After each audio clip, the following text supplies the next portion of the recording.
All right, what's going on? Let's actually make sure this is working before I get started.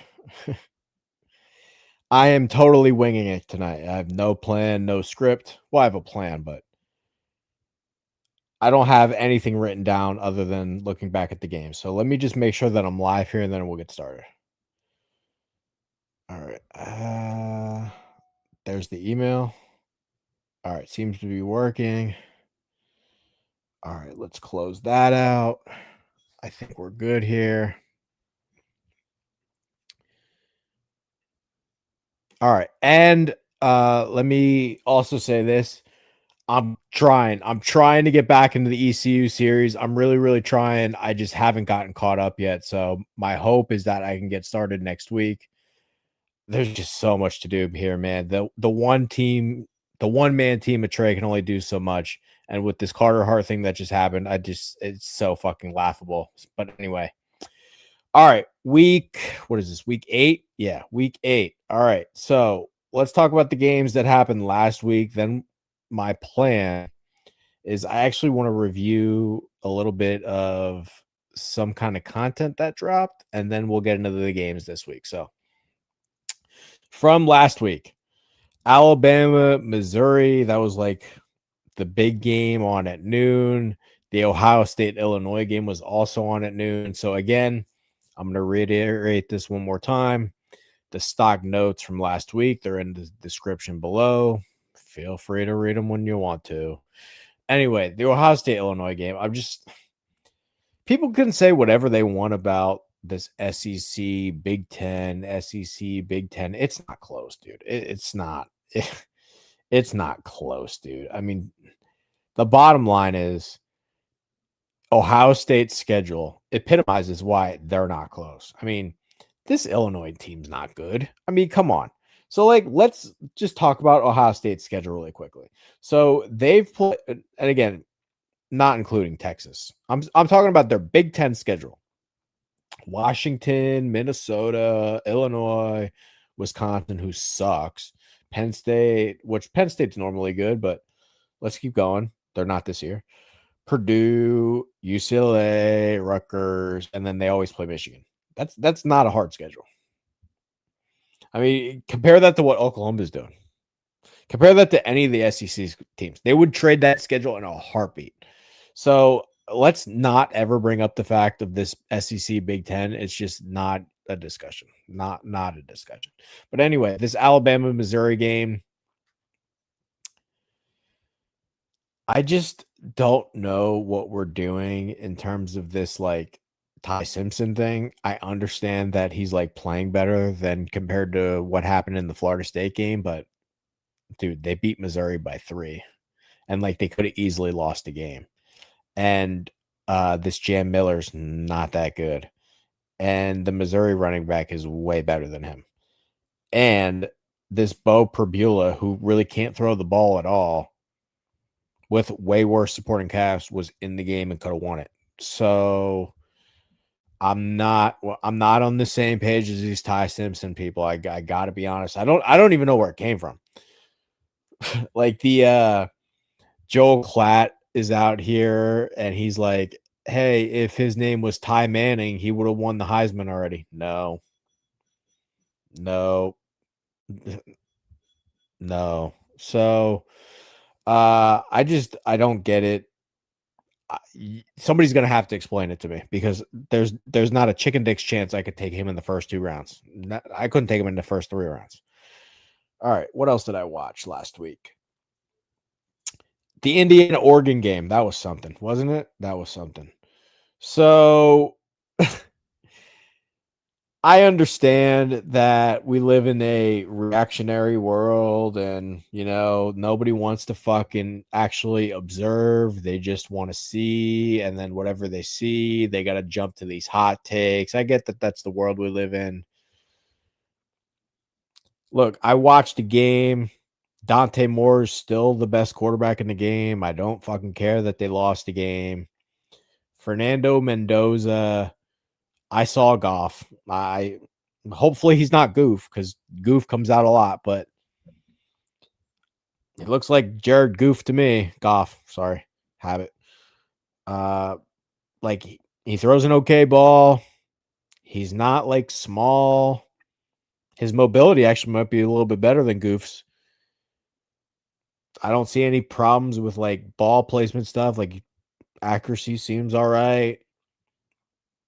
That's not one of these alien elite level franchise quarterbacks. It's just not. Like if you're drafting today, the only way you can compete for like the top end Super Bowl, unless your roster's stupid good, which Philadelphia is fits into that category, but nobody else really does. If you don't have one of these alien motherfucker Josh Allen, Mahomes types, you don't have a prayer. Like you're not you can't pick one of those guys that high.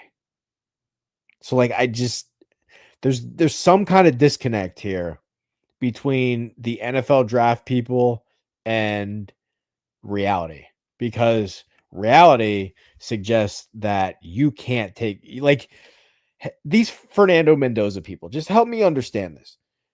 I see Goof. He looks like Goof to me. He throws a nice ball. He's got some size on him. Doesn't look like a total statue, but that's not an alien. That ain't some motherfucking top dog. Like, so I'm not really understanding that. The Roman Hemby, thought it was an all right game. The Elijah Surratt thing, can't really separate, but he's got, can do the rebounding stuff, boxing out guys. So I guess that's cool. And he did it against Oregon. So I guess that's not nothing. But I don't really know how much we learned from this game, to be honest with you. Like, I don't. Oregon has been on the heater of all heaters. They were due for a little bit of a letdown spot. So yeah, I don't really care about this game. Again, feel free to disagree. Feel free to tell me why I'm wrong. I'd love to hear the feedback, but I just don't see any reason to like go nuclear overreact mode on this one. Anyway, all right. Next game that I kind of watched. Oh, yeah, the Oklahoma Texas game. Here's the perfect example of why this Big Ten SEC conversation is nonsense. First of all, the fact that Texas wasn't ranked is a joke. That's ridiculous. I mean, not ranked, stupid. But anyway, especially, I get that Arch Manning hasn't lit the world on fire, but not ranked with that defense. Have people seen the guys on Texas's defense? Which is why I want to talk about this game. Colin Simmons, Anthony Hill, this Grayson Littleton, who won't be eligible for a long time, but he's a freshman stud. That Texas defense is ridiculous. And we saw what happened with Mateer. Mateer, we've been seeing his release angle, like he's gonna have some balls tipped. Hey, he makes some questionable decisions. Hey, he threw a bunch of picks against nobodies. What's he going to do against a real team? Hey, his rushing looks fucking insane. Are we sure that's real? And it all came crashing back down to earth. I wrote this in another post. I'll say it again. He looks like, I don't want to say that he's Baker, because the player that Baker's turned into, I'm not sure that Mateer can reach that sort of height, but he looks like maybe a lesser version of if Baker and Hurts created a baby. That's what it looks like to me, which is fine. But again, not someone that you can like take at the top of the draft, not someone who like you should expect to carry your team. Like he's clearly an upgrade over what they had last year with Jackson Arnold, and we'll talk about him in a second too. But like we saw a lot of the flaws, man. We saw a lot of the flaws against a really good defense. It would have been one thing if like they even lost and he just, put up numbers and survived, but like that was one of those vomit worthy games. Like again, I don't even really care that they lost the game. Like to me, Oklahoma, I'm surprised they've won this many to begin with, based on the schedule they have. I don't really care that they lost the game.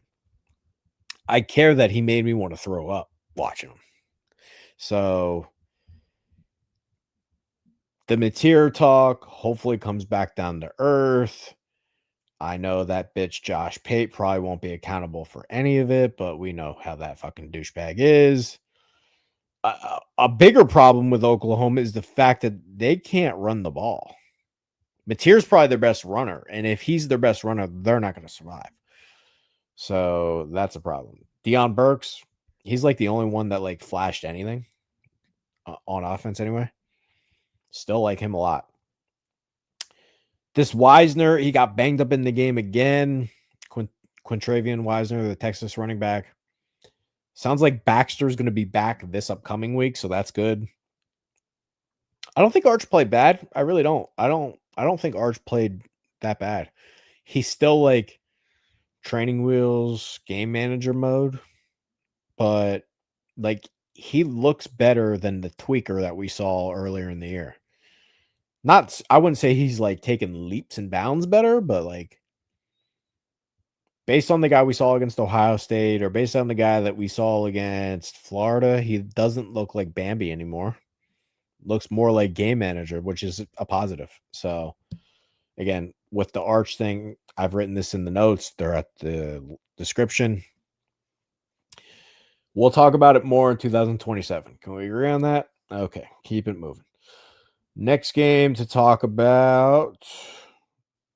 I didn't watch the Northwestern Penn State game, but yes, I'm aware that James Franklin was fired. Do I agree with it? Probably not, but I don't think it's crazy. Mostly, like, all right, I'll spend 30 seconds on this. If you were going to fire him, why not, like, wait until the end of the year? Like, did you need to fire him right then and there? I don't know. I get that they lost 3 in a row, but I think they jumped the gun on that a little soon. Mostly because are we sure this isn't Aller's fault? Because he's not good. Because their team's really not bad, and they won 2 playoff games last year, and his win percentage is really good. The only complaint is that he's not beaten. He hasn't really beaten Ohio State. He hasn't really beaten Michigan. He hasn't beaten Oregon. Like the big dogs, he hasn't beaten. But that's your only complaint. Which I get, it's a complaint, and it's maybe a fair one, but I'm not sure how you're supposed to win those games with Aller. So I would at least wait until the end of the year, and with Aller out for the season, why not see what happens? But all right, anyway, Texas A&M, Florida. Texas A&M wins pretty comfortably. I think we have this one nailed. So everything that I've written in the article, I feel really confident about what's going on here, and that is, hey, this Marcel Reed. Am I the only one that likes Marcel Reed? It feels like it because, again, I'm not one of these lunatics that like scrolls for hours upon hours in social media. I'll post, maybe I'll search for something specific, but like I'm really not on there often other than to post my one take videos. I like Marcel Reed. I like Marcel Reed, and the things that we've written in the stock notes, it sure sounds like we know exactly what's going on here. And that's, hey, sometimes it's okay to make the layup, buddy. Like if Marcel Reed, because his splash plays are fucking cool. If we could just get him to be a little bit more accurate, complete more balls, hey, check downs there. Why throw this into triple coverage? Take the completion, buddy. It's late. Trey's working too hard. Anyway, like Marcel Reed, and his receivers are nasty. Craver and Concepcion. Concepcion, you can tell the wear and tear is getting to him right now. But Concepcion was awesome at NC State. These receivers they got, they totally changed the outlook of their team. And this Cassius Howell, someone's going to have to help me out on this one because he looks way better than Shamar Stewart. Way better. And I don't hear any draft buzz about him. So, all right. What else did we watch? Georgia, Auburn. This is another one where I feel like we know exactly what's going on here, and that is Cam Coleman's a freak. That fumble, man. That fumble by Jackson Arnold felt like the coffin moment. It felt he's done. I mean, that fumble, like there's just moments where and I understand that some of these things are snapshots, a moment at time, and what's then is not now. I get all of those things, but man, that felt like the end. That felt like the end because he can't throw the ball. Like he can't throw the fucking ball. So like I don't know why I don't think we can blame Hugh Freeze. Like I actually think he's getting the most out of him. He's getting more out of him than Oklahoma did. Okay, well, if you want to say, yeah, he's another year older. But like Jackson Arnold, he can't throw the ball at all. He's got a 5-0 touchdown to interception ratio. I'd say Hugh Freeze is doing a hell of a job. Because that's better than what he had at Oklahoma, which nobody wants to talk about. And everyone wants to bury Hugh Freeze for no reason. But like Jackson Arnold, he's got a really nice touchdown interception ratio. So, but he can't throw the ball at all. So doesn't that tell you anything? Guess not. Anyway, Georgia can't really run the ball. Chauncey Bowens couldn't do anything, and Josh McCray's a turd, and Nate Frazier didn't do anything, and he fumbles all the time anyway. And this Zachariah Branch is fucking awesome. Love him. Not seeing a lot of dogs on that Georgia defense other than the linebackers, CJ Allen and Raylan Wilson. Love them. Other than that, I'm not sure. And then we'll end things with this LSU South Carolina game. Because I don't really. Okay, so I watched some of the Friday games, that Rutgers, North Texas, and then that late Utah, Arizona State game. But as soon as it was announced that Jeff Sims was the starting quarterback, I should have just knew to not watch it. So I don't really want to talk about it. South Carolina, LSU. If anybody watched that game, or if they didn't watch that game, I encourage you to go back and just search for this part. The South Carolina centers might have been the worst center performance I've ever seen in my life. It was so bad. It really felt like I was watching a really stud quarterback, which he is, play against the Heisman cheese in the video game. Like that's what it felt like with a horrible supporting cast. That's what it felt like. Cause like there's just times, if you've ever been in that moment, where there's nothing you can do. Like again, I've played that game. I'm not sure anybody's better than me at that game. When you're controlling a team that's terrible while playing on Heisman, and like certain offensive linemen just can't block, there's nothing you can do, which is exactly what happened in that LSU South Carolina game. By the way, Nussmeier, more horrible turnovers. And I mean horrible turnovers. But it's late. Been working too hard. Anyway, this Trey'Dez Green. Whoa, Brody. Whoa, this Trey'Dez Green. Did anybody watch this Trey'Dez Green? Because he completely tilted the field, made everybody's life easier. He's enormous. He was on the LSU basketball team. He went for way over 100 yards. Nobody can fucking cover him. I don't know who you asked to possibly cover him. It's wild. It's wild. Like, it's wild how fucking the pure tools on this Trades Green. I don't want to get carried away, but like, I gotta have that guy. I I gotta have that guy. But anyway, all right. So before I get to the games coming up this week, let's pull this up. I want to spend a few minutes here, just kind of like a mid-season big board thing. So Mel Kiper put out his like mid-season big board, and I just kind of want to go through it because I think, well, first of all, it's kind of embarrassing that ESPN didn't have like any draft coverage other than those fucking losers like Jordan Reed put together like a nonsense list with zero explanation on it.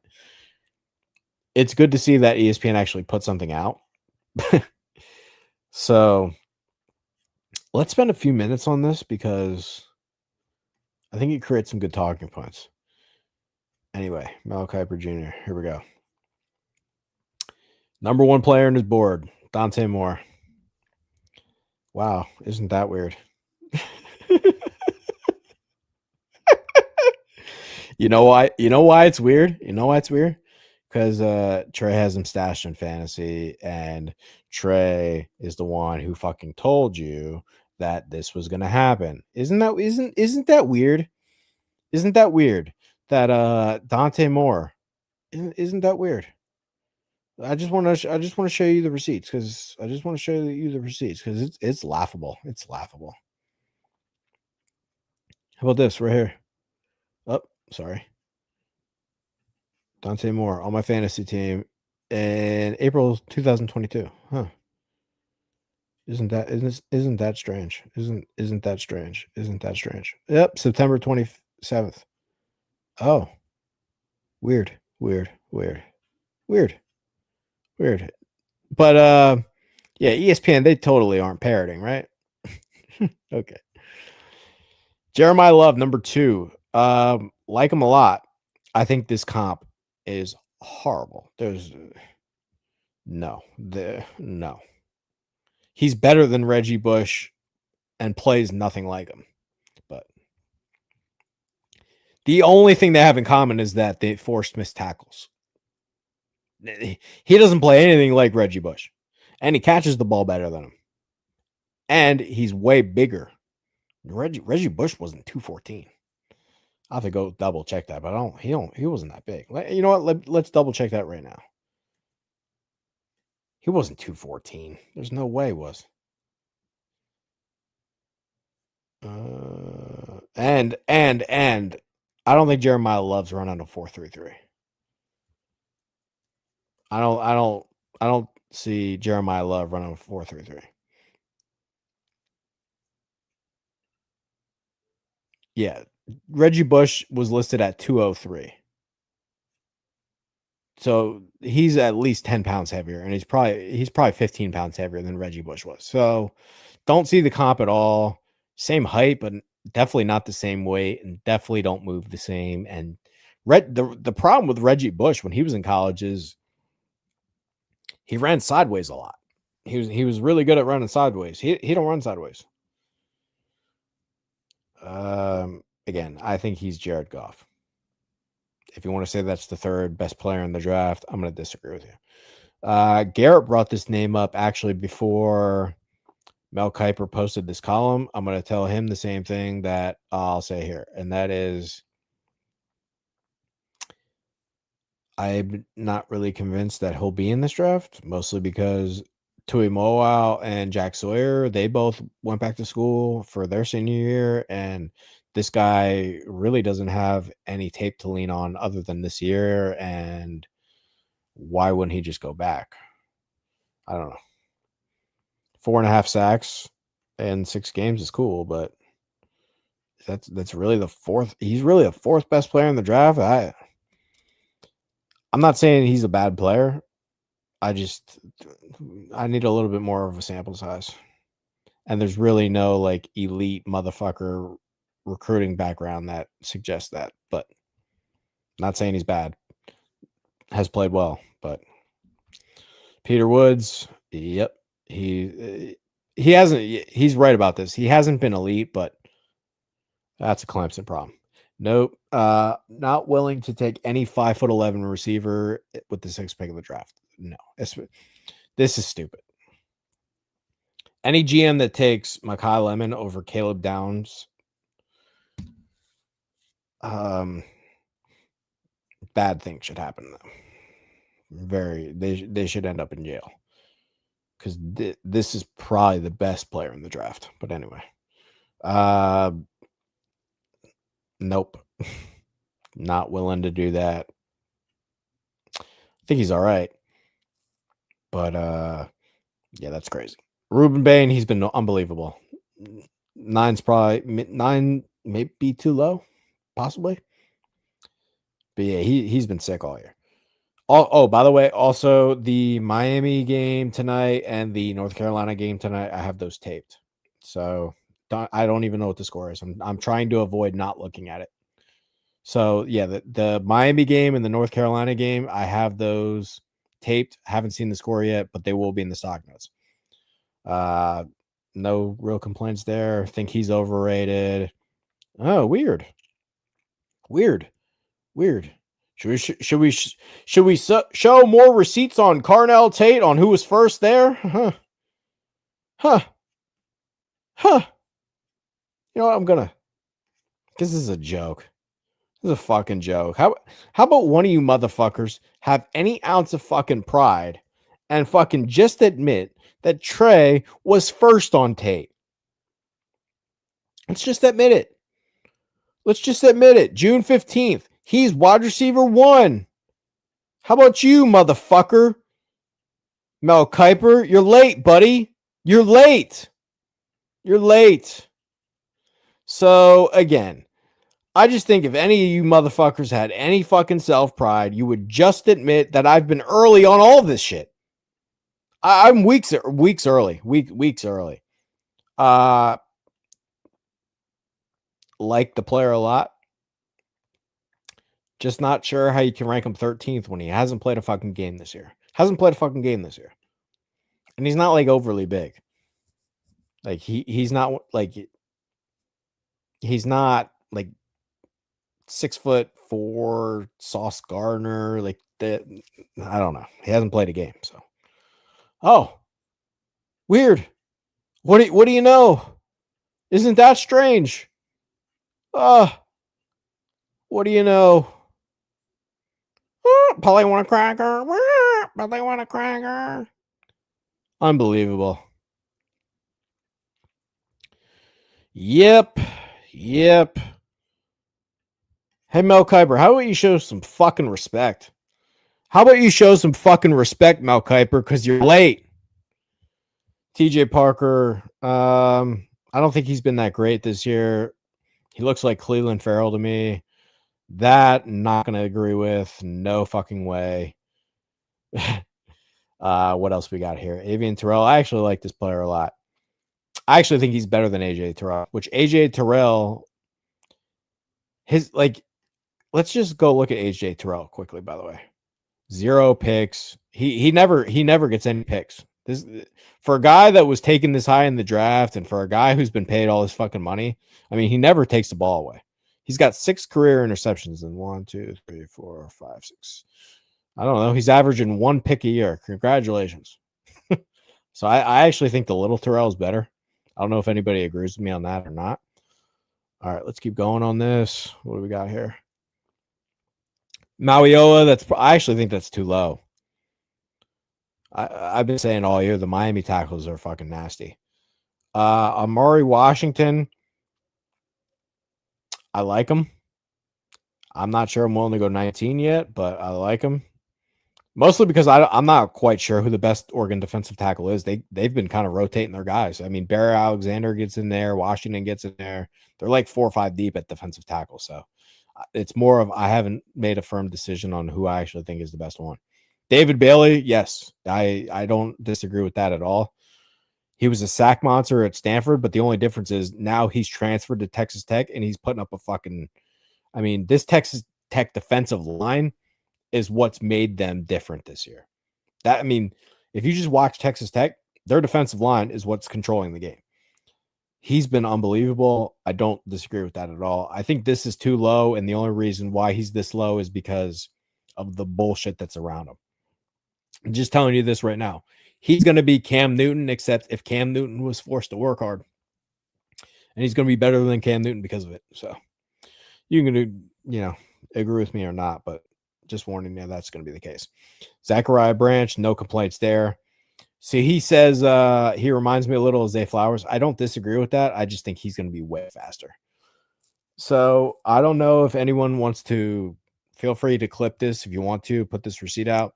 Whatever Zay Flowers ran at the 40, I bet you he beats it. CJ Allen, I think he's like a top 10 player in the draft, but yeah, he belongs on this list. Jacoby Lane, nope. Don't agree with that one. I understand that Lane's had some like sick catches in the past, but like, what has he shown this year? And who's gonna say that, like, okay, so Makai Lemon is all the way up here. You're telling me help pause. You're telling me there are 2 USC wide receivers who are the top 24 players in this draft? No. No. Makai Lemon belongs here, maybe. And Jacoby Lane maybe belongs at 65. That's how I feel about that. Caden Proctor, that's dumb. Could you imagine? Pause. Can you imagine being in the draft room and having some fucking jackass argue that we should take Jacoby Lane over a fucking franchise left tackle? Gross.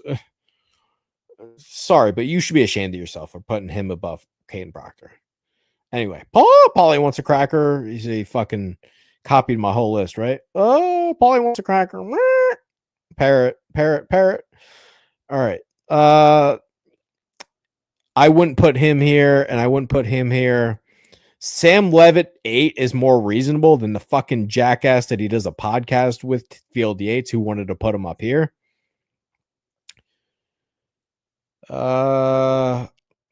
Maybe jumping the gun on that. I would probably put, if I had to like pick one complaint, well, I have a lot of complaints, but if I were to pick like, hey, who belongs here, I would probably swap Green for Maeva there and put Sellers higher than Simpson because that's dumb. Running back wise, this is a joke, complete joke. There's not a chicken dick's chance that there's one fucking GM out there who's taken Claiborne over Singleton. Not one. Just based on the recruiting profile alone. And I'll show you exactly why. So let's just click this Claiborne, right? He's 5'10", 195. Your best case is, hey, let's hope that he can be a Michael Carter. You know what I mean? Like, what the fuck are we talking about? Seriously. He's 5'10", 185. You can't take him over fucking Singleton. 6 foot 224. You can't do that. He's a 5-star recruit who fucking is nasty. So that's a joke. I mean, hopefully Mel Kiper takes my advice because this is laughable. I actually do like Jonah Coleman. I'm glad to see that he's getting some respect because I think he's actually really good. The rest of the list, I don't have like tons of disagreements on. I'd probably put Baxter higher than Wisner, but I get why Wisner's higher. I actually think this might be the right 10. Price, maybe not third. I'd probably take him off the list entirely. I'm sure I'm forgetting somebody that belongs on here. I'd have to think about it, but that shouldn't happen. Anyway, receivers. He's had a great year, but I'm not taking any 5'10" receiver at the first. I think it should go Tate. And then after Tate, I think this is the most disrespectful one. I think Concepcion should be on this fucking list. You want to say just missed? That's bullshit. You want to see his fucking numbers? He's averaging 16 yards a catch, 447 yards, 5 touchdowns in what, 4 games? Oh, hold on. 1, 2, 3, 4, 5, 6 games. 6 games. Come on, man. And he was nasty at NC State. So I think that's ridiculous. I don't understand why he's not on the top 10. That's not right to me. What else we got here? I think he's too high. I think he's probably too high. Mostly because I don't know how Concepcion's not on your list. And I feel like he's forgetting somebody. I'd have to go through my sheet, but Branch. I think so. I would put Tate, Branch, and then maybe even Concepcion. But I do think this Harbor's pretty good, but I get why he's not like up there yet. I do like Brazel. Bernard's been good all year. Not insane. Paulie wants a cracker. By the way, go look at Mel Kiper's list before the year, because he was his tight end 1, and then he was his tight end 2. Weird how that works, right? I also don't really understand why he's calling Eli Stowers a fullback. Can someone help me out on that? Because he's not a fullback. By the way, he's 6'4", 235. He's for sure a tight end. He's definitely not a fullback. If anything, he's one of those big Fs. So there's really 2 types of tight ends. There's the inline Y and the big F slot tight end. He's a big F slot tight end. Like he's not. Ben Sinnott was a fucking H-back. He's not a fullback. So I don't really understand. Oscar Delp hasn't played 1 snap at fullback this year. So like I don't really know what the fuck he's doing here. It makes me question if he's like lost it or if he's got dementia, because none of these guys are fullbacks. None of them. Keep in mind, he's got 2 Georgia guys on here, and none of them are fullbacks. So, yeah, somebody's going to have to help me out on this, because anybody that's taken ESPN's draft site seriously at this point, I don't really understand it. I don't know how much of the weeds we want to go on here for the defense, but yeah, I don't get it. I really wanted to talk about this now, mostly because A, Paulie wants a cracker fucking copied my list, and B, he's got some crackhead shit on here. I think the most egregious point is calling Oscar Delp a fullback, because that guy's not a fullback. Anyway, let's talk about the games here coming up. Week 8. Again, the North Carolina, Cal, UNC games, I have them taped. I don't want to know the score. LSU, Vandy. Again, don't have anything written, just looking at the games that I'm watching. LSU, Vandy. We know the story. Diego Pavia. He's going to make 5 plays. You're going to say, what the fuck is he doing? And if they go in his favor, Vandy will win the game. And if they don't, they'll lose the game. Which, when they played Alabama, he fumbled inside the red zone and then threw a pick inside the red zone on risky plays that he shouldn't have made. If he gets away with them, Vandy wins that Bama game. He didn't, so Bama won. That's the way it goes. And they completely lost the time of possession battle, which they won last year when they played Bama. But anyway, for this game, with the way that Garrett Nussmeier keeps turning the ball over, Vandy can win this fucking game. And I've been saying this all year, Vandy can block. Vandy can block. This Cedric Alexander, he didn't get any fucking carries for some reason. I don't really understand it. But this Cedric Alexander, he's got holes to run through.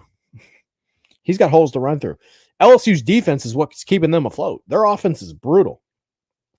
And Caden Durham, he's been dealing with like ankle issues. Is he really healthy? We don't really know.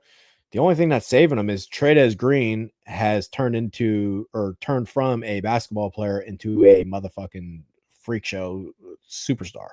So if Trey'Dez Green did what he did last week, maybe he can just take over the game and it won't matter, which is kind of what happened last week. But this Nussmeier, I mean, it feels like they are a drug addict who doesn't know what to do with themselves. I mean, that's LSU right now. It's, we'd love to let him loose, but if we let him loose, we know he's going to snort more crack. That's Nussmeier. Hey, you know, excuse me. Sorry. The best thing he's good at is making these deep shots down the field. Oh my God. I need water. Sorry.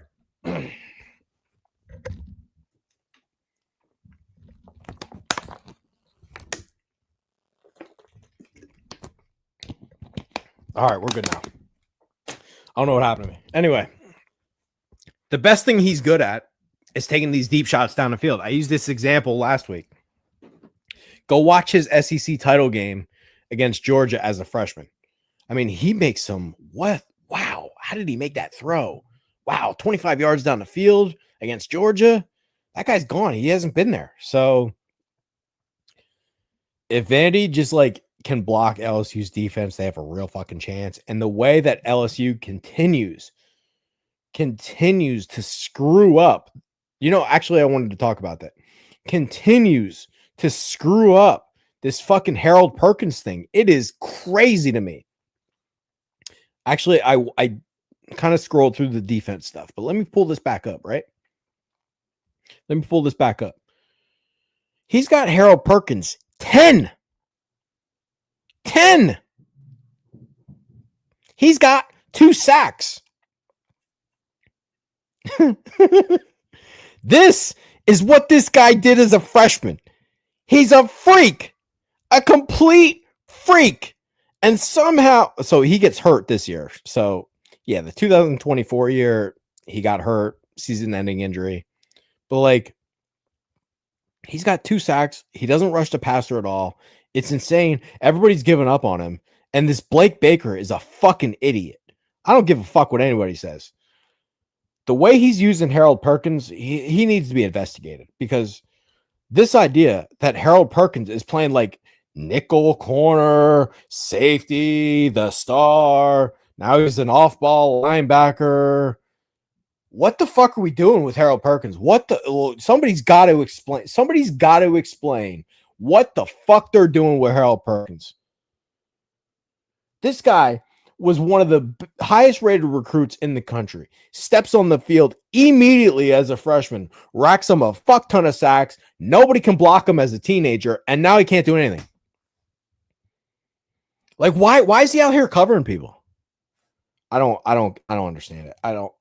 So if Vandy can simply block and they're smart enough to actually give Cedric Alexander the ball this time, they can win the game. And they're minus 2.5 point favorites. So Vegas thinks they can win the game too. Anyway, I haven't actually decided what other game I'm going to watch at noon. I'm leaning towards this Washington Michigan game, but I'm just not sure how good either of those teams are. If I do decide to watch that game, honestly, I'm probably going to watch the Demon Williams, who is Kyler Murray, except has to work hard, which is probably a good thing. And Bryce Underwood, who is a freak show, but not ready yet. What does that look like? Other than that, I'm not really excited about the game at all, because Michigan's weapons are brutal, and their defense, they don't have Mason Graham anymore. They don't have Kenneth Grant or Mason Graham, Kenneth Grant. Sorry, it's late. They don't have those guys anymore. They don't have any freak show rushing a passer like Aiden Hutchinson. So I'm just not really excited about that game. And the Oklahoma-South Carolina game, that's the other game I'm kind of debating if I want to watch. But like South Carolina, this thing at South Carolina is done. I mean, I love the quarterback, but like, again, I'm going to encourage anybody to go back and watch the LSU South Carolina game from last week. Don't even watch the fucking game. I just want you to watch their centers. It's one of the most putrid things I've ever seen in my life. Snap infractions. I mean, some of the worst center shit I don't come on here and bitch about centers, but that was disgusting. Anyway, and Mateer, after that shit game against Texas, which a lot of people are going to look like shit against that Texas defense, but still, that was a vomit-worthy game. So I'd love for him to bounce back. I actually think South Carolina might win the game, but I might be delusional for saying that. And then the 3:30 window. Did anybody see Lane Kiffin call Kirby Smart fat this week? Such a troll. But anyway, uh, I am curious to see what this Trinidad Chamblay. I don't even know if that's how you say it. Is it Chamblay? Is it Chambliss? I don't know if he's Haitian. Is that French? But I got to figure that part out. Anyway, this Georgia defense, it's not what it used to be. I mean, Auburn had a really nice start last week until Jackson Arnold fumbled on the fucking goal line. Then they kind of shut it down. But I'm going to say this probably for the 50th time this year. Georgia linebackers, they are typically how they looked. Whether, when they had Nakobe Dean or some of those freak show linebackers like CJ Allen, who we went over 5 minutes ago, Raylan Wilson, who should probably be on that list. Their linebackers are typical Georgia. There's this Christian Miller. I keep hearing about how he's so good. It seems like he's in witness protection to me. I can't find him. I don't see no Nolan Smith on this team. I don't even see an Ojulari. Where's the pass rushers? Their secondary is starting to come along. So Ellis Robinson got a pick last week. He got beat up early in the season, but he's starting to figure it out. Secondary's coming along. KJ Bolden, he always has been good, but he's starting to get in the form.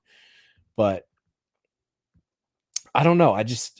I'm not quite sure what to make of it because, hey, if Chambliss lights it up, this Georgia defense hasn't been Joey Aguilar lit him up. So why can't Chambliss? But at the same time, we're also talking about a transfer from Ferris State who nobody even knew who the fuck this guy was 6 months ago. And I also do want to talk about this.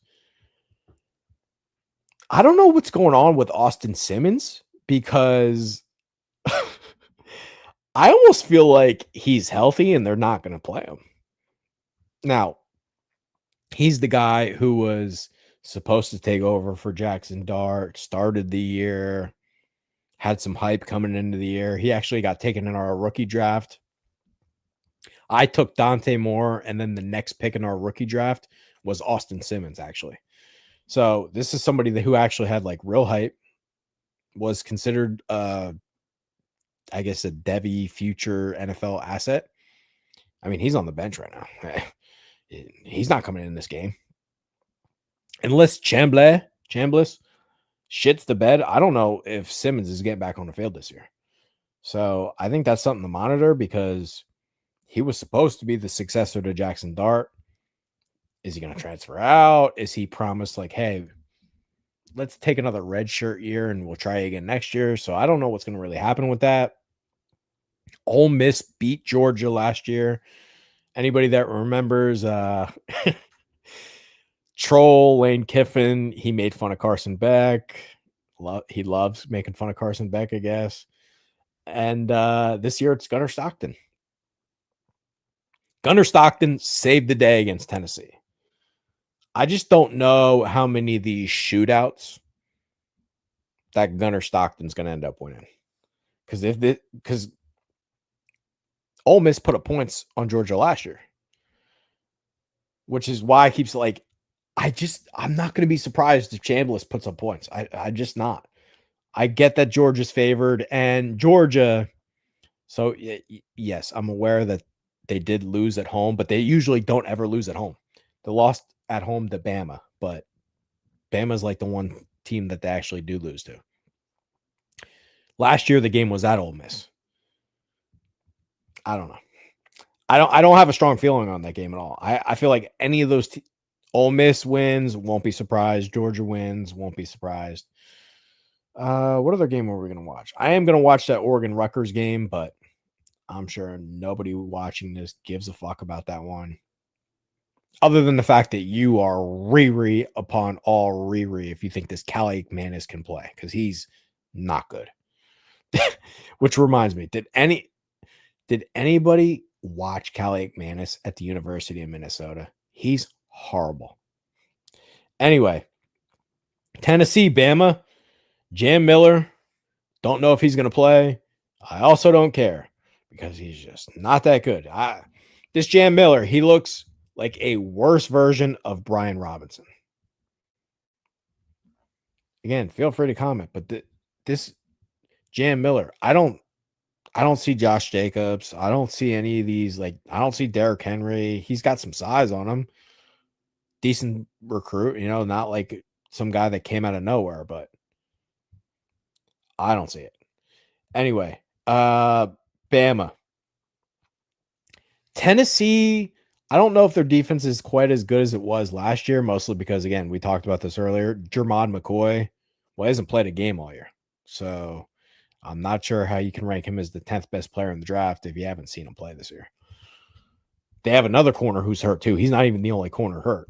And they lost a couple guys in the defensive line, like Pierce, who's on the Falcons now. So I'm not sure their defense is quite as good as it was last year, but I think their defense is respectable. And this Ty Simpson, this is going to be one of those moments. Remember Milroe, where Milroe, if he was playing from in front, he was a totally different guy. When he had to go back and forth, hey, Tennessee's putting up all these points. Hey, how do I respond? Hey, I got to be in shotgun and I got to make these throws. He couldn't do it. What's going to happen with Ty Simpson if he's in that same spot? If Tennessee's up 4, because that's what happened Tennessee, Georgia. Tennessee builds a lead. They're up big. And then actually Gunnar Stockton made the throws to get back into the game. That's the test I want to see for Ty Simpson. What if Tennessee punches them in the mouth again? Hey, Ty Simpson, you're not playing from in front, because that's the biggest misconception right now with a lot of quarterbacks out there. What got Brock Purdy paid? They played from in front. Anytime he has to drop back and pass on obvious pass down situations, he's not the same guy. What makes Brock Purdy go? Play from in front, run the ball, play action. He's good. He's good. You're down 14-0. Not the same guy. That's what I hope we can see from this Bama Tennessee game, because I think then people will see, yeah, he kind of looks like a slightly 10% better version of Riley Leonard, because that's what I see out of Ty Simpson. Bernard's been good all year. LT Overton's coming on. Excited for that game, though. Excited. I like this Deshaun Bishop, Brazel. Go. This Bama secondary is legit. So some of these Tennessee receivers that I like, Brazel, Matthews, Staley, all three of those Tennessee receivers can all fucking play. Let's see what they look like against this Bama secondary. USC Notre Dame seems like an elimination game to me. I don't know if anybody else feels that way. No, Notre Dame's actually 9.5-point favorites. I mean, really, if Notre Dame loses that game, they're done. They're not making a playoff. If they win the game, they're already ranked 13th. So for as bad as the start to the year as it was for Notre Dame, they can get back into it somehow, some way. I mean, they lost to a shitbag. What was it? Northern Illinois last year, right? And they got into the playoff last year. So USC, I'm just so over them. I would think Notre Dame's going to win this game.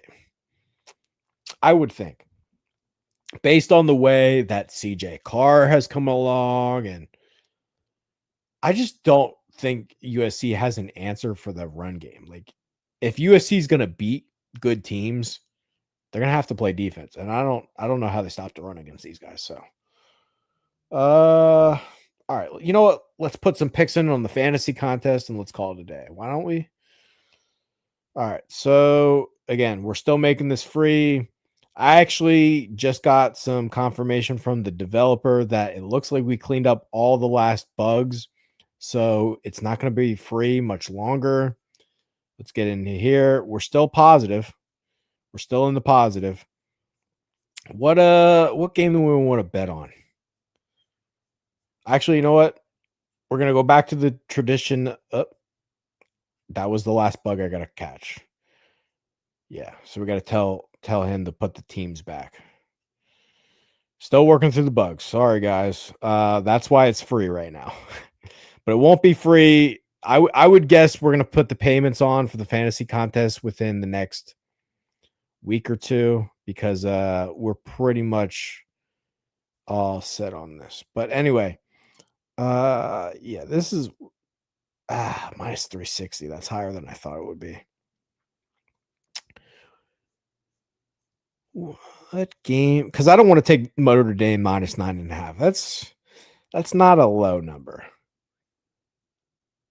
I actually don't like any of these games. I don't know what I would bet on, honestly. Does anybody have a strong take on what they would bet on? Because I don't really have one. Ooh. You could. That's not even worth it. Oh my god. I don't know.